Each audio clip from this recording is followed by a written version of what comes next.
Olá, você já parou para pensar que tipo de pão você está comendo?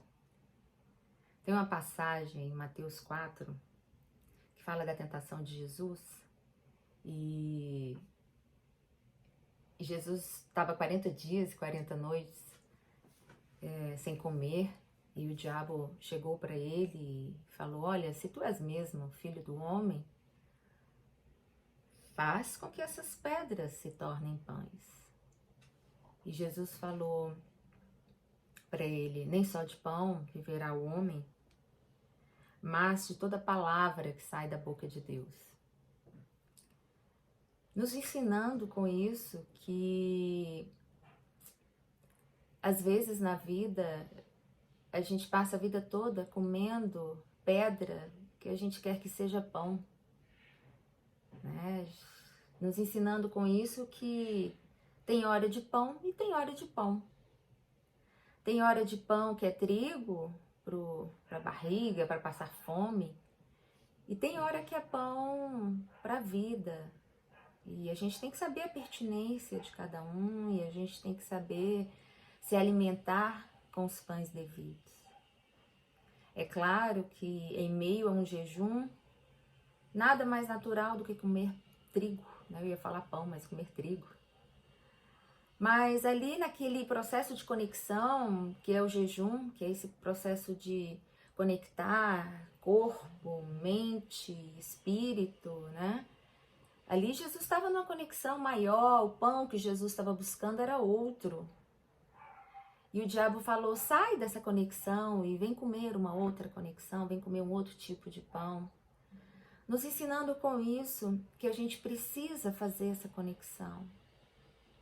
A gente precisa de momentos na vida, se não toda hora, todo dia, e no silêncio ali do coração, fazer essa conexão e se alimentar disso. Que Jesus estava nos ensinando que a gente não pode viver a partir das nossas compulsões orgânicas, né? Fazendo de várias pedras na vida, seja poder, dinheiro, status, transformar isso como o nosso pão. Esse pão, ele não alimenta como o pão que é Jesus, né? Que é o pão que Jesus estava buscando. Em outra passagem, lá em João 6, ele vai dizer, olha, ele vai dizer aos judeus: eu sou o pão vivo que desceu do céu. Lá no deserto, o pai de vocês andaram comendo pão que era trigo, e isso não alimentou a alma deles. Eu, todavia, chego agora e sou o pão vivo que desceu do céu. Quem comer da minha carne e do meu sangue vai viver eternamente. E os judeus falavam: como que ele está falando para a gente comer o pão, sendo que ele é filho de José, o marceneiro? A gente não está entendendo essa linguagem. E Jesus falou: ah, vocês entendem sim, entendem, porque eu sou filho de Deus. Eu vim para alimentar vocês. E aí, com essa linguagem de se vocês comerem da minha carne e beberem do meu sangue, querendo dizer, se vocês forem igual a mim, se vocês amarem como eu amo, perdoarem como eu perdoo, olhar o mundo e todas as coisas que nos cercam com o meu olhar de misericórdia, se vocês andarem no meio das prostitutas, se vocês jantarem com os cobradores de impostos, como eu janto com Mateus, e vocês não fizerem julgamentos prévios, mas pelo contrário, entenderem profundamente o coração dessas pessoas. Se você olhar para o mendigo na rua e não fazer dele motivo de chacota, não sair ignorando, às vezes até queimando, né? Se vocês olharem aquele que é desvalido, que é ferido, ou que às vezes nem tem o mesmo processo cognitivo que você tem, se você olhar para essas pessoas como eu olho, e que é isso que Jesus queria dizer com comer da minha carne e beber do meu sangue, é isso. É a Santa Ceia nas religiões cristãs, né? Quando você come aquela ceia, é isso que Jesus estava representando, e é esse o pacto que a gente faz, né? Então Jesus falou: olha, se vocês comerem, vocês não terão mais essa fome de vida, não viverão com esse vazio interior, porque eu vou preencher, porque o amor preenche. O amor de Jesus, esse olhar sobre a vida diferente, ele preenche o nosso ser. E os discípulos de Jesus falaram: Senhor, duro é o teu discurso. Como que continuaremos a te seguir com esse discurso? Quer dizer então que ser amor é ser como tu és? A gente não tinha pensado nisso. Não, a gente queria milagres, curas, profecias. Isso é bom, isso a gente gosta. Isso traz gente, multidão, traz poder, é status. Mas comer da tua carne, do teu sangue, é duro o teu discurso. E aí Jesus falou: olha, se é duro o discurso, então pode ir embora. A porta tá aqui, ó, pode sair. E a Bíblia diz que os discípulos foram embora e abandonaram a Jesus. Olha que interessante. Abandonaram a Jesus. Não ficou quase ninguém. Ficou Pedro, com alguns poucos, que disse: Senhor, né? Pedro ali teve um insight de lucidez em João 6 e falou: Senhor, para onde iremos nós, se só tu tens palavras de vida eterna?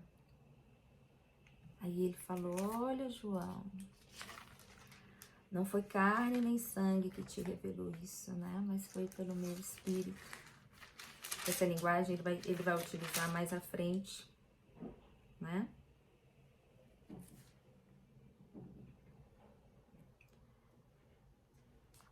E ele falou: que bom, então fiquem e me sigam e sejam como eu sou.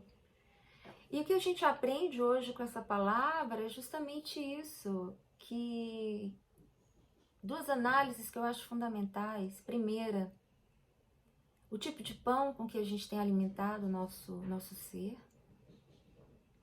E em que grupo de discípulos que nós estamos. Se é aqueles discípulos que acham que o discurso é duro e vão embora, ou se é aqueles discípulos que falam: Senhor, para onde iremos nós se só tu tens palavras de vida eterna? E ficam e aprendem e vacilam, como vários discípulos vacilaram, mas permaneceram. Essa palavra, ela é forte, ela é profunda e ela precisa ser refletida por nós. Caso contrário, a angústia dominará os nossos corações mais do que já tem dominado. A sequidão de alma vai nos adoecer mais do que já tem nos adoecido, né? E o sábio Salomão deixou para nós lá em Eclesiastes 2 uma palavra com a qual eu queria terminar. Lembra-te do teu Criador nos dias da tua mocidade, antes que venham os maus dias e cheguem os anos dos quais venha a dizer: não tenho neles contentamento. Lembra-te do teu Criador antes que o pó volte à terra, como era, e o Espírito volte a Deus, que o deu. Vaidade de vaidades, diz o pregador, tudo é vaidade. Reflita, deixa essa palavra constranger o seu interior e certamente ela vai modificar os seus pensamentos, sua maneira de agir. Você vai entender dia após dia o que é comer e beber o verdadeiro pão vivo que desceu do céu. Amém.